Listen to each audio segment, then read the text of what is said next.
Welcome to another episode of Talk to the Fedora, chatting about hard-hitting, honest entrepreneur wisdom that you can use to grow your small business. I'm your host, Jarrod Goldsmith from eSAX Virtual Events, and today we're very pleased to be welcoming Jason Daley. Jason Daley is an innovation advisor, business consultant, and serial entrepreneur with a unique talent for venture ecosystem building.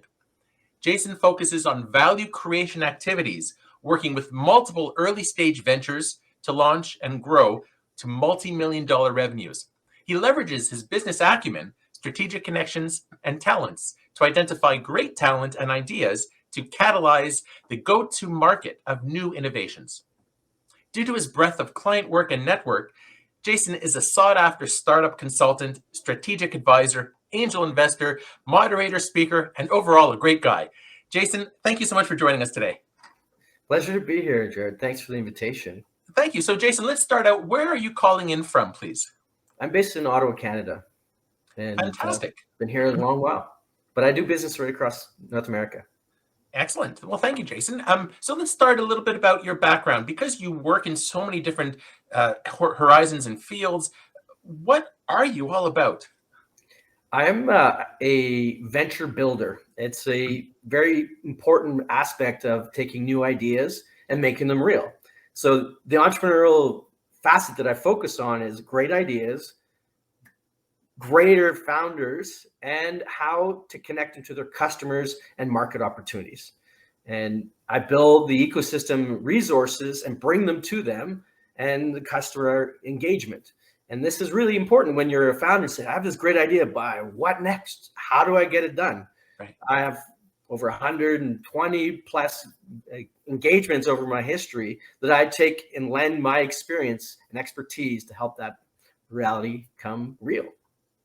You know what? I've seen you throughout the ecosystem for many, many years now. And I can only imagine, like you said, you've already been involved with about 120 organizations. And I know you're just getting started. Yes, true. So, Jason, when somebody gives you a sales pitch, oh, there's that angel investor guy, I got to talk to him, I have to sell him like a Dragon's Den pitch. Like, what do you do when somebody comes up to you and just starts trying to pitch you? I have had many of those experiences. I love the unbridled enthusiasm, but I also want to really dig down to the couple of key questions. What's your why and who are you trying to serve? And that means, have you really identified that problem and the solution you have, and is it really fit well together? And that's where I really drive into. So why are you uniquely positioned to solve that problem for that person? If you can't answer that in this moment, then you're maybe not ready to pitch the angel investors. Only give you one shot, generally. Right. Yeah. Brilliant. I mean, even that little tidbit of knowledge will help anybody watching or listening to this podcast about future activities and endeavors. So, Jason, let's start off. How did you become known as an angel investor? Like, what was your origin story? Well, it came out of the necessity of my work, because given the fact that I work very early stage when the founders are conceiving and testing and prototyping their ideas, there's not a lot of ample resources to be involved in the project. But I am so committed to my path of creating value, creating new things, and making the idea come to light. And ultimately, it's all about helping people, helping entrepreneurs take their idea forward. I don't want to not engage just because those resources aren't available now. That's part of my job, as I see it, to get them when they're ready. So I became an angel investor out of the necessity of doing the key projects working with the people I wanted to work with. So I devised a way in which I would basically defer any of my time and expertise into a future point when you were investor ready, and a third-party angel group would provide the valuation and my time, and then I'd write a check also, so that's very aligned. My time, my money, and my network relationship provides the investment that really qualifies the new value creation of the company that I'm working with. And so that means I'm totally aligned from the start.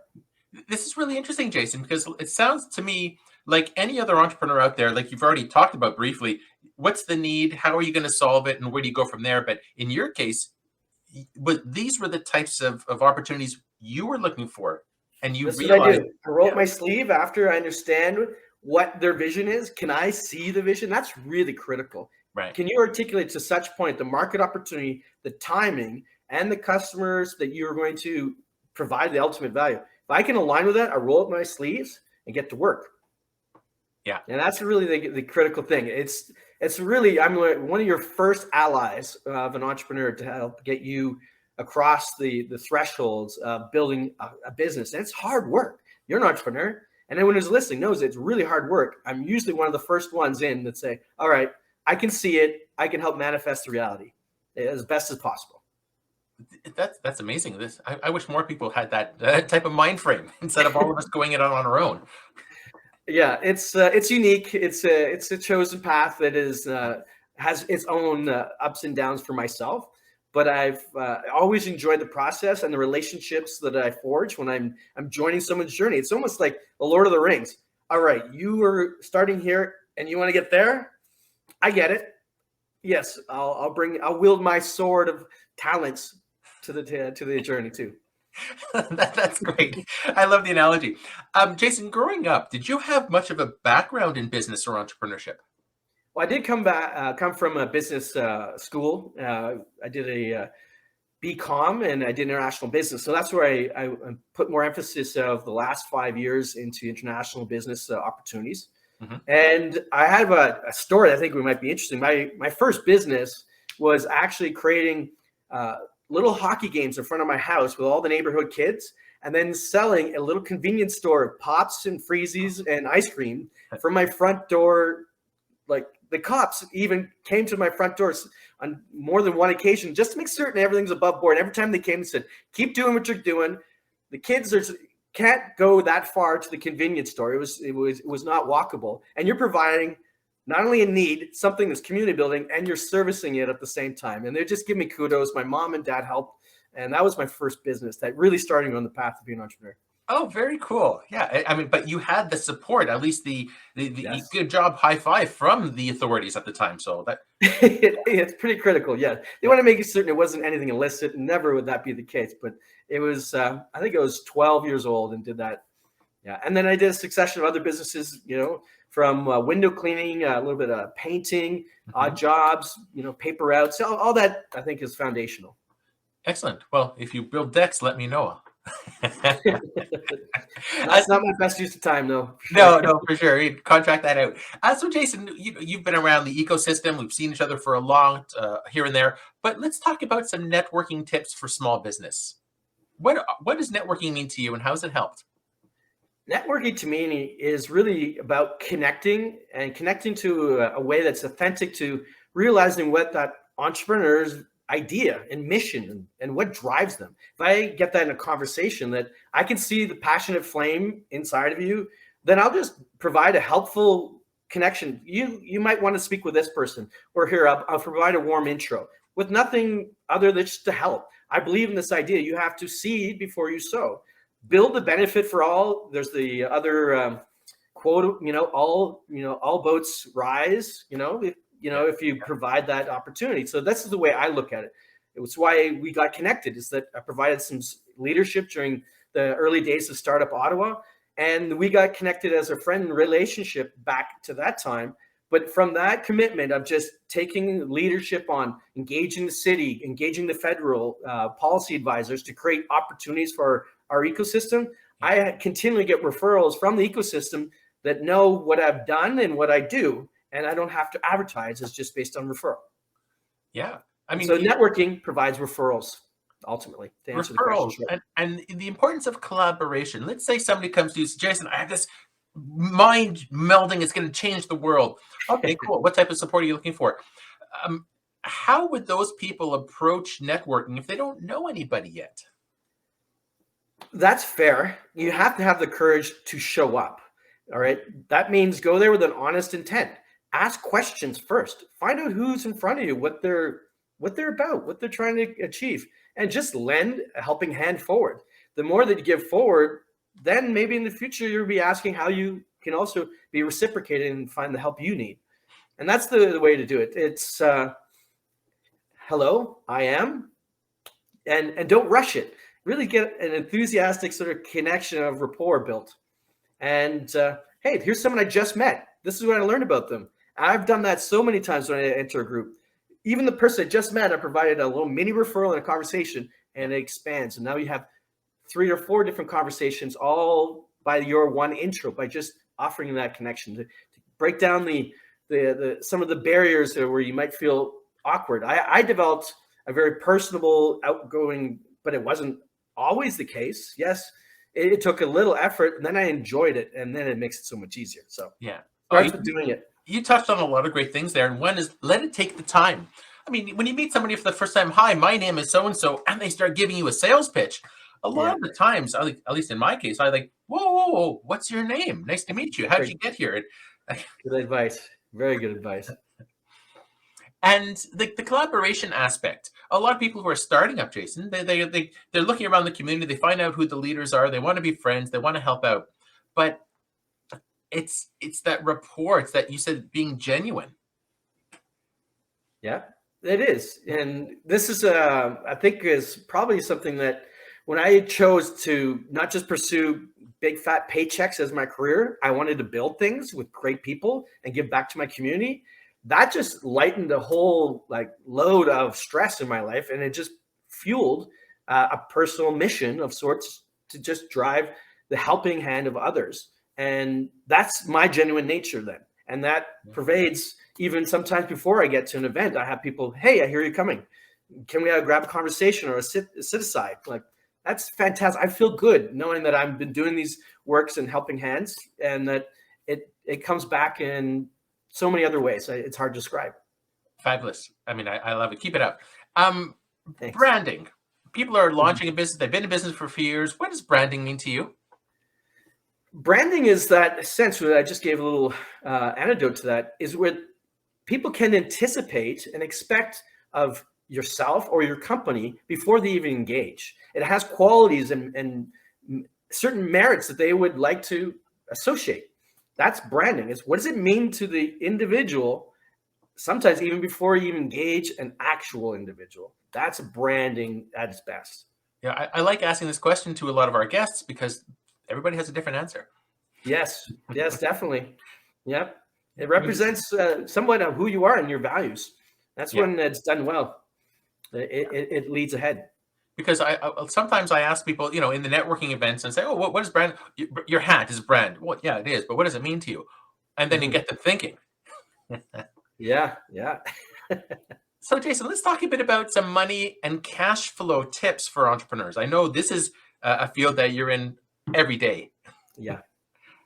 Do you want to just jump right into it? Is there a starting point of the cash flow tips? Yeah, because people who are starting up a business or have been in business a few years, they might be looking to scale, but they might not know where or how to start yet. Okay, well, cash flow comes down to, firstly, when you're in the earliest stage, where are you utilizing the dollars you're spending right now? Are there ways in which you should be looking to reduce those costs? So if you're part of a startup ecosystem, there's a lot of big companies that want to build relationships early so that you have brand loyalty over the length of your business and its growth. So there's often discounts available to you through the investment centers, like regional investment centers. The one local in Ottawa is Invest Ottawa.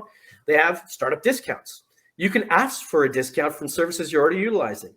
Even some of your labor that you're working with, they may be willing to put options against some of the income. So they're deferring current money earned to a future money earned, but you have to make it worthwhile and have the incentives. And that's sometimes more tricky for people to figure out if you're doing an employee stock option, but you can do it for with advisors as well. I would say the other cash flows, you've got to look to government resources. If you fit certain priorities of government, where there's BIPOC, female founders, and newcomers and immigrants, there's a lot of resources being put there because that's a part of our economy that's underserved and can create a lot of GDP growth when they're fully building businesses with the type of eagerness that they're seeking, but not having resource access. So that means go to government resources and see how you qualify. I used to refer Fundica, and it still exists. They have a lot of ways. You just put in the description of your business, and they map out all potential cash flow grants and other government resources you can use. One other one I would suggest is that you could look at ways in which you could bolt more to what you already offer. So you're providing a certain measure of value to your customer. Ask them a question. Is there something more you need that are not being served? Because the easiest customer opportunity to grow some cash flow is to serve the ones you're already doing business. And that might mean incremental. Don't go far off your strategic path, but just you may be looking at a product or service you just haven't thought to offer because you designed it with one thing. But when you talk to your customers, they say, I need this too. And it's a lot easier to say, okay, I'll just add that. And then your cash flow increases as a result. Oh, it's one thing to come up with a business idea behind the scenes, but when you actually talk to your customers, your existing customers, they tell you what they're looking for. It's so key. And this is one of the things I advocate with most. And I use tools to help really derive where is the value proposition that you're going to be providing your ideal customers. Mm-hmm. And as close as you can define those, then it's much easier to run your business. So you don't have to feel as frantic because you're just serving a few of those customers well. You don't have to serve all. Your ideal customers, serve them well, and keep asking them for feedback if you can. Can you give us an idea on somebody's ideal client? Because sometimes you hear people say, what's your ideal market? Anyone with a pulse. Oh, okay, here we go. Like how detailed would you suggest people get? I use this way of actually going to provide a name label to an ideal customer. It is just a persona. It's just a profile, and you actually name them. So I'm working with a client now, and we've named one Krista. She is the decision maker, managing partner, but has several people working underneath her business that use the product. But in a strategic sale of B2B software, there's people that use it to get the value, and there's people that approve the cost of that against a budget that's made from a corporation-wide mandate. So you have to sell different value props to different levels of the ideal customer. And so the more complex a sale means you have more particular profiles that need to come all on the line to buy your product. So that's why B2B sometimes has more complexity than, say, a consumer, which is usually just a one-to-one. We have this product. This is what you want. We'll purchase it. So I work through to say, we sell to Krista, we sell to Ken, we sell to Karen. And when we get each one of them getting the value they need, we have a likely possibility of a closed sale.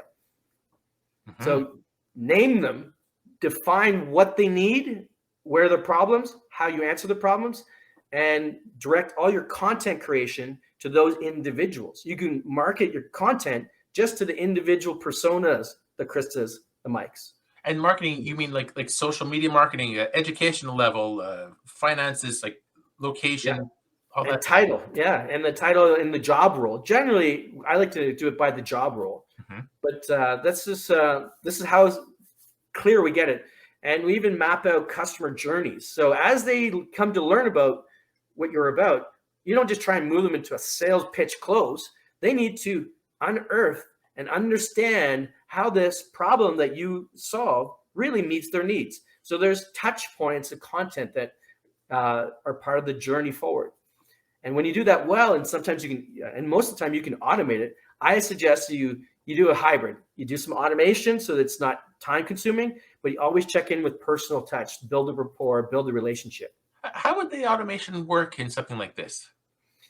The automation, what's often facilitated by software platforms like CRM, customer relationship management, other tools that are very marketing specific.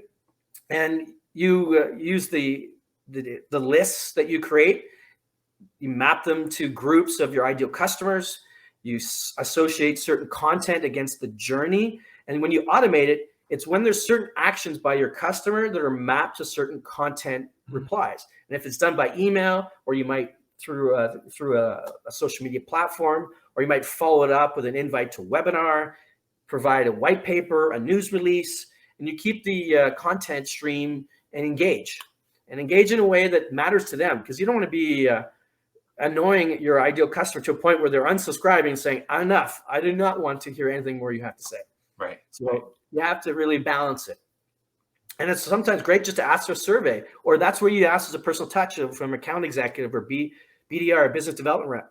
Is this meeting your needs, the content? Because I know you're not ready to buy. and that's okay. Maybe it's sometime in the future, but is the content you're getting from us valuable? Is there something more? Get a little more information that'd be more valuable to what your work and your job priorities are currently. Really, really interesting stuff. Continuing on the cash flow, let's talk Yeah. a little bit about evaluations. Now, let's say there's a small startup who's been in business a year or two. They only have themselves as a staff. How does one go even considering evaluating their business? And you're talking evaluating the value of their business or evaluating the relationships of the staff Oh, inside I'm their business? thinking of the value of the business. If they're looking for outside funding, Yeah. how do they even start to look for evaluations for their business?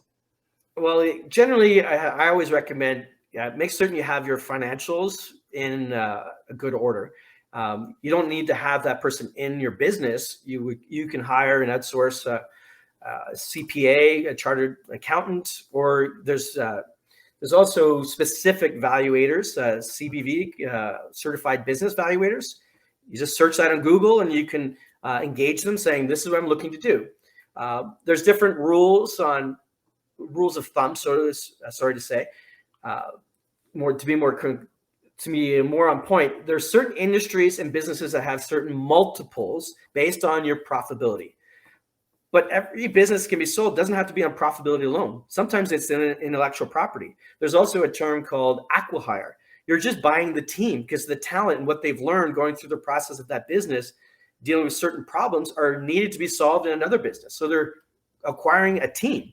So it really comes down to the mandate of, all right, you're selling. Why are you selling? What is it you're trying to get out of this? Is it cash flow liquidity? Or are you looking to just exit? You can also get a valuation that's very favorable by selling to your own employees. And it's done and stretched over time. And so I'm not in that space specifically. I help facilitate how you get the highest potential value, optimizing your cash flow, getting lean on your costing. But I always go to a professional and outsource it. So CPAs and CBVs are the best to do that. Yeah. I mean, I'll leave it at that for now. yeah, that's what they do. Most of us, the solopreneur, we don't have staff who have specialties in XYZ. So working with the experts who do, it's very well. Yeah, certainly. You mentioned IP, intellectual property. Yeah. Yes, having trademarks, copyrights, industrial design, all that stuff can help the evaluation. But why would somebody consider getting something trademarked, in your opinion? Well, a trademark is the way that your customers are understanding your brand and referring it forward, quite possibly. If you're providing great value, I recommend when you're trademarking is when you have a product that's ready and being consumed by your customers and they're providing, referral business. You want that trademark to be protected so that no one else can come into the market and start utilizing it too, especially in adjoining geographic markets. So this is important. You're protecting the way the customer understands your business. Yeah, very, very wise. Because I still meet people as well, as I'm sure you do as well. They have the little R next to their logo and say, "Oh, it's registered." Is it really? Is it part of the Canadian Intellectual Properties Office? No, what's that? Oof.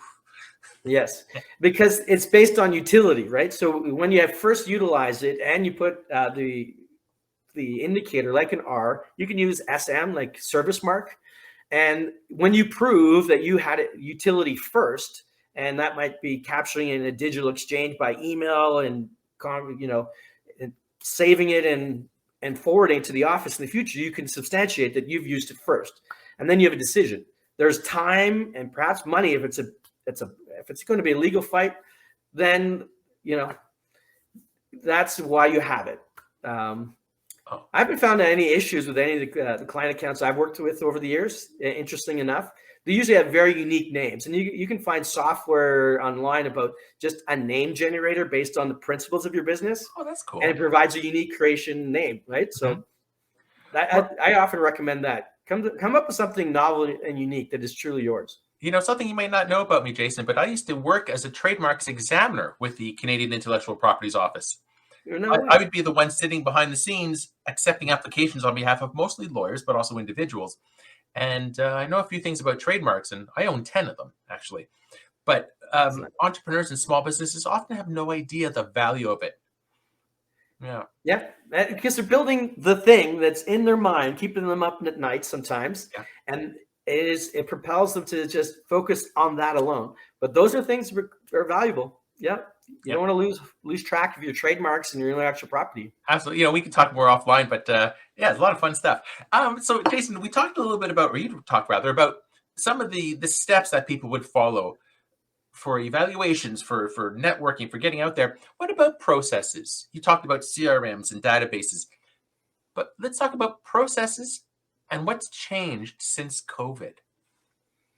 This is a question that I might be underwhelming in my response because I found COVID provided a whole host of opportunity to change what we were doing before.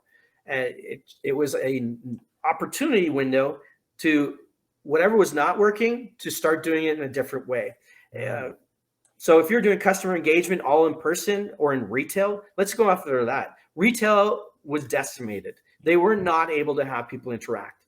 And the processes of changing to be on a digital manner was key. But I saw some companies that really pivoted. One I worked with in the past was a brewery.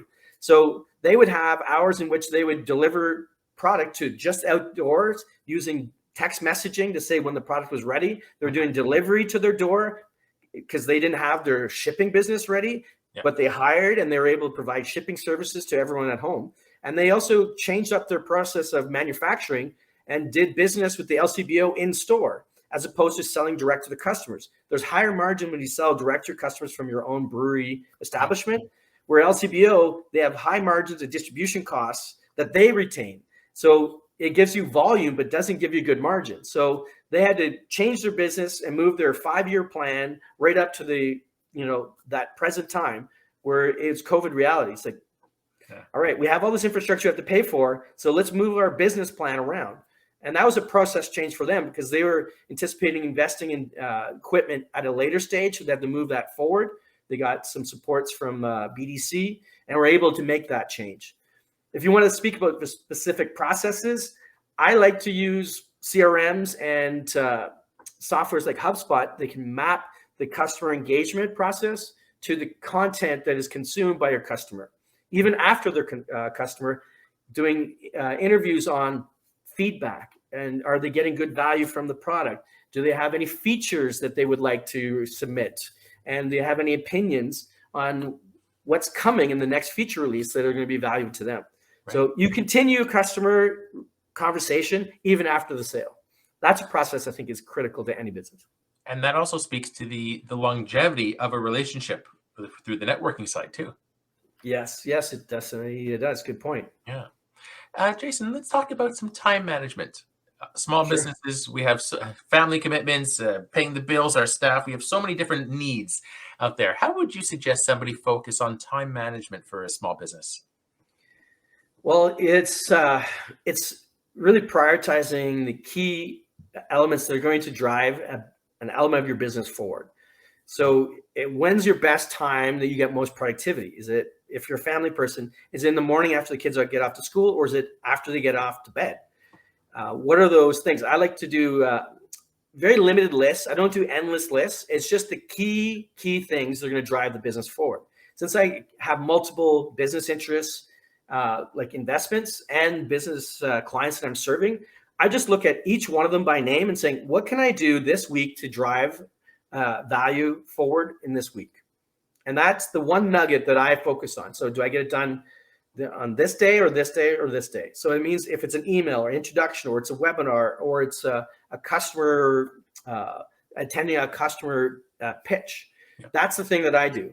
Another habit I've formed was actually grouping things that are all similar and like in nature. So there's a couple of tips you can pick up from books. If it's something that can be done now and take you less than 5 minutes, but it's highly important, do it now. Get it off and move on. If it's something that's not important and doesn't need to be done right away, schedule it in for your window that is just for those not high priority things, but prioritize the high priority things during your most productive time windows. So is that like triaging? Yes, it's a triage. That's a good assessment. Yeah, triage my business is a bit different because I'm serving other entrepreneurs. So I often encourage them, what's the highest thing that you need to get done? Can I take some of it off your plate? What is how I inquire with them. It's a feedback loop. Right. But for them, it's about deciding what it is. Why is it the high priority? If I disagree, I tell them. And this is why I feel this is the higher priority for your sake, because it'll connect the dots to that customer engagement that's upcoming, like a trade show or a networking event upcoming. Get ready for that. Yeah. Great. You have a lot of successes out there. People you've helped, some personal successes, some business successes. What are you most proud of? What am I most proud of? Keeping in mind, we only have a certain amount of time to talk Yeah, about. I would say it's most proud of is my kids knowing and speaking positively about a business that I've worked with that they find, often it's more tangible because I work with a lot of software business they wouldn't interact with.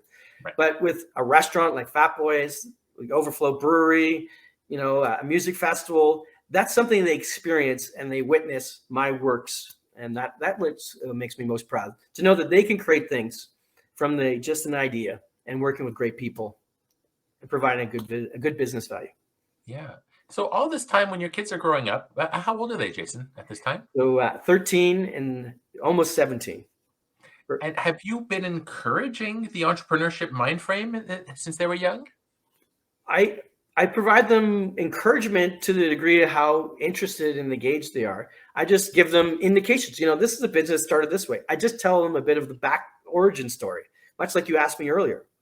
And I don't push it on them. I want them to explore their passions and to find it. It may not be in the same avenue that I have. So I want them to flourish on their own accord. Excellent. At least they're aware of why things are done certain ways and Yes. other ways to do things. Yeah. That's so true. Jason, the other side to that question about successes, how about some failures or challenges? Like as it relates to perhaps adapting, resiliency, work-life balance, lessons learned, if you will. Yeah, the lesson learned is that the pursuit of creating your business and getting there to the degree where you feel successful, it's a journey. You don't have to prioritize your family time and give that up because it's a journey. And I made that mistake. I was making too much time against some family early on, but now I provide a balance. So this is something I had to learn, and that even a success in business might come from a failure. One of my best friends, and it would be my best friend for life, we were business partners on a business that didn't fully go to market. We could only prove out half of our business model value, and the business couldn't go forward. It failed. But we learned a lot from that. But our friendship sustains, and it will forevermore. That way that we know we gave everything, and that journey we enjoy and we share. Yeah. And what about the work-life balance? We talked a bit about it before, but like in times of time management earlier. But what are some of the issues that you've dealt with some of your clients? Let's say they have a young family and the spouse never sees the other one because they're always working on the business. Yeah. I feel for retail businesses that have, late evenings and that's their business. Because I've chosen, and, for my learnings, to not take meetings in the evening. I can partake in networking events, but don't take meetings that just draw, psychic power. You have to prep for it. You have to be away. So I don't do that. I really, and on the weekends, I leave that as best just to family and catching up and relaxing and recharging. Right. So that's a balance that I would find is key. Choose the times where you need to recharge and spend your quality family time. Yeah. And speaking of the time, you mentioned something really important earlier about what is the most productive time in your day? Is it mailing Christmas envelopes, holiday cards, or can you do that on the weekend when you're half asleep? Yeah, good point. Yes. Oh, actually, I'm working on a few right now. Yeah. Oh, good for you. That's the fact you still do that. That makes it unique. That's probably an element of your brand for everyone who's receiving that. And if there's a Fedora on it, I wouldn't be surprised. Are you kidding me? Yeah, I got customized cards here. You can see a little bonhomme with a fedora and saxophone there. There it is. Of course. Well done. Great. So, Jason, what's next? Where do you want to be in a few years from here? I want to get back to my university, build the ecosystem there because I didn't have the resources during my years at the university. So I've been giving back. I helped co-found an incubator just for student entrepreneurs that want to create the business they graduate into, and provide some resources to help inspire other alumni to contribute back to that. And I think I'll be doing more coaching. It seems to be the case that I will just really help on the mindset, the prioritization, to what business and passion could be married into you as an individual, so that you feel that when you go to work, it doesn't feel like work. You're just enjoying the thing you do, much like you, Jarrod. Yeah. So I'm going to do more coaching in these years, Kent, and travel. That's such an important part. If it ever becomes a chore for your business, then I would suggest you might want to not you, but others might want to reconsider their career choice. Yeah, that's true. And sometimes and having someone that can help you support, because you can't think all those questions and answer them in your same brain. This is the value of the coach, right? It helps provide the sounding board that you need to make some hard decisions. Yeah. The incubator program that you're been launching with the university, is that something you might scale to other academic institutions? Well, other academic institutions in the region have them. The one at Carleton's called Hatch. And then they have some follow-on programs that are progressive in nature, so that you move from learning about entrepreneurship to the fact that you've established a business, then you're actually scaling the business. And then you go into a larger ecosystem of opportunities like the ones in Ottawa and throughout Canada. So it's all about understanding where your resources lie. And that's why I'm so enthusiastic about being an ecosystem builder. It means build the benefit for all, ultimately. Yeah, I can't agree more. So Jason, we're nearing the end of our time here, but how about some words of wisdom for others who are either in business for a few years, they're launching a small business, or they want to stay in entrepreneurship? I'll use this quote that I used from, I think maybe it's Stephen Covey. It's like, if it's to be, it's up to me. That doesn't mean you have to be individual and so focused that you don't cooperate or delegate. But the decision of doing your own business is largely on you. And that means you have to make this family time that we talked about, or worth it, that you want to delay your gratification. That's also often a trait of entrepreneurship, is delay gratification. You build and do the hard work now so that you can have the spoils and gratification later in life. And hopefully that's the case. And that's I'll leave it with. Thank you for asking all these great questions today, Jarrod. Oh, well, thank you. I mean, before we wrap up, often we hear people maybe starting up a business for the first time. Why do you want to start a business? Oh, I want to retire when I'm 40. I want to have my 5-day weekends. Good luck. It's a lot of work. Yeah.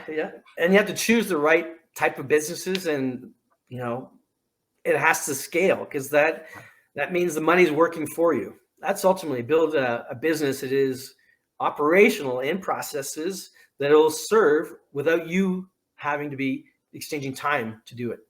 Absolutely. Jason, thank you so much. How can somebody get in touch with you, please? Well, I use this moniker on all my social media called Biz Daley. So I guess it's part of my brand. And that's BizDaley, my last name. And it's on LinkedIn, Instagram, and Twitter. Perfect. It also speaks to the branding that we were chatting about earlier. That's right. Yeah, no, also the domain URL too. But so find me there. Happy to provide a courtesy conversation to those that are wanting to have a conversation with me, and just to see if I can help. Thank you so much, Jason. Biz Daley. Now, I would like to thank Jason Daley for joining us and sharing some entrepreneur wisdom on Talk to the Fedora. We hope this segment has helped you to grow your small business. And please subscribe to our eSAX YouTube channel, and be sure to check out the hundreds of other great videos we have on entrepreneurial content. Thank you.